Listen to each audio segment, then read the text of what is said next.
Hi guys.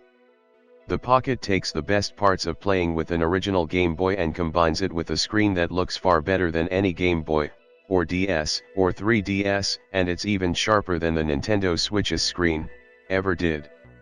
If that isn't enough, you can connect it to your TV with an optional dock for a Switch-like handheld, home console experience, develop your own games and apps for it with free programming software, and create your own chiptunes music.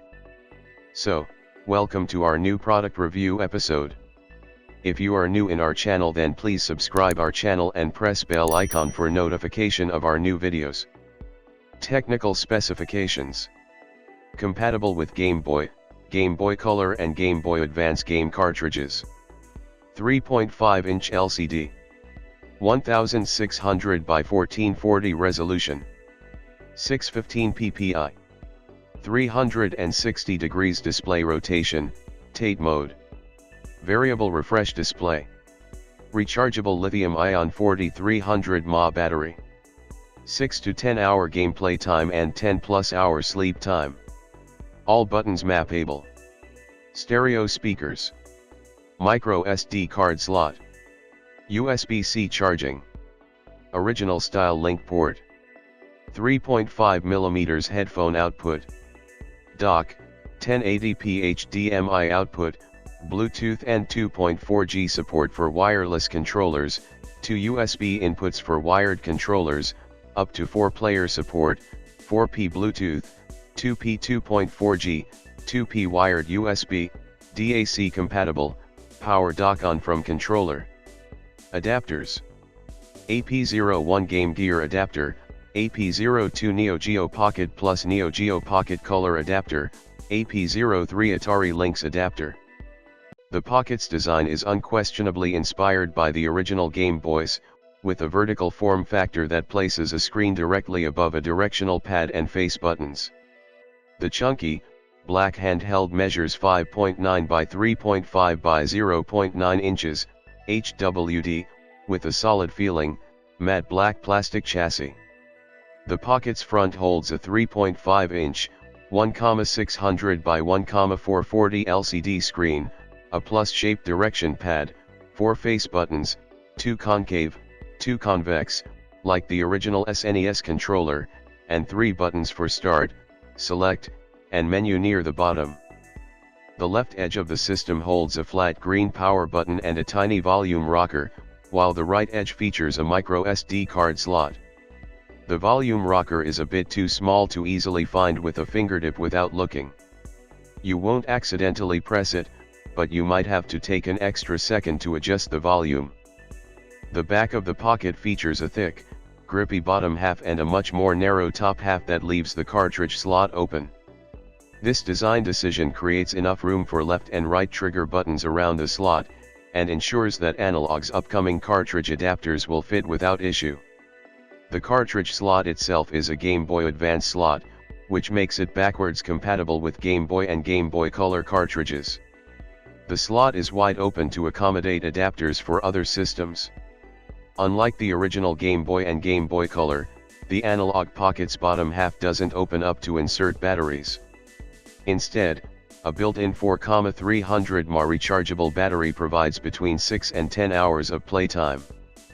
The Pocket's bottom edge holds a USB-C port for charging and connecting to the optional analog dock accessory to play games on your TV, a 3.5mm headphone jack, and a link cable port for using Analogue's optional pocket-to-pocket link cable or certain Nintendo Game Boy and Game Boy Advance link cables. The Analogue Pocket doesn't have Wi-Fi or any other internet connectivity, but you can still trade Pokémon between the first 3 game generations with the cable, and enjoy other multiplayer games locally with a wire. The Pocket's screen is absolutely stunning. It's 100 times the 160 by 144 resolution of the original Game Boy's screen, and 60 times that of the Game Boy Advance's screen, total number of pixels. In fact, its 615 pixels per inch density is significantly sharper than even flagship smartphones. It's the ideal canvas to take advantage of the system's FPGA core and Analogue's fantastic scaling technology that lets low-resolution, classic handheld games appear visually faithful or razor-sharp. In fact, because the resolution is so much higher than the original handhelds, the Pocket can apply compelling retro filters that actually look good, compared with the generally low-quality scanline options in many other retro game devices.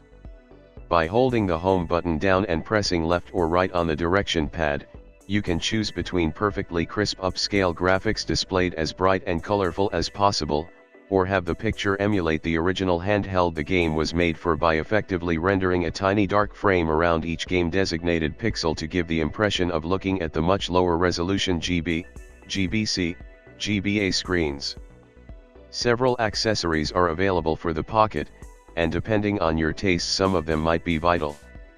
The biggest one is the Analogue dock, a $100 dock for the Pocket that gives the system a touch of Nintendo Switch flexibility. It outputs the system's video to any TV over HDMI at 1080p, and supports Bluetooth controllers including several 8-bit game pads, including the Pro 2, the Switch Pro controller, and the PlayStation 4's DualShock 4. The dock is a simple, black block with a recess equipped with a USB-C port in the middle for the Pocket, and a black, metal cylinder behind it to support the system. The Pocket isn't held in place in a form-fitting slot when docked, it's supported by the USB-C plug and metal tube behind it. Again, the Pocket didn't accidentally fall out of the dock, but a deeper recess or some form of supporting side pieces would have made it feel more secure. The back panel holds an HDMI port, a USB-C port for the included cable and wall adapter, and two USB-A ports for wired controllers and updating the dock's firmware with a USB drive. Finally, the Pocket has Analogue, a music sequencing app. It's a combination synthesizer and sequencer that lets you create music with surprisingly in-depth control. It supports creating synthesized patterns in 16-note blocks, with 3 tonal channels and 1 noise channel. Notes can be adjusted with different options, such as attack, decay, delay, cut-off, high-pass, and band-pass filters, length, and others. Patterns can be saved into sound banks with 15 slots for each channel, and strung together into songs. There is enough space for 120 sound banks, though each song can only use the patterns from a single sound bank. It's similar to Teenage Engineering's Pocket Operator devices, but with more channels, more storage, and no audio sampling features. With optional accessory cables, you can connect the Pocket to a computer to sync your projects with Digital Audio Workstation, DAW, software that can handle MIDI data, external MIDI devices like keyboards, analog instruments, or other analog pockets. It seems to be a powerful little toolkit for making chiptunes. Although Nintendo didn't create it, the Analogue Pocket is the best Game Boy device ever made.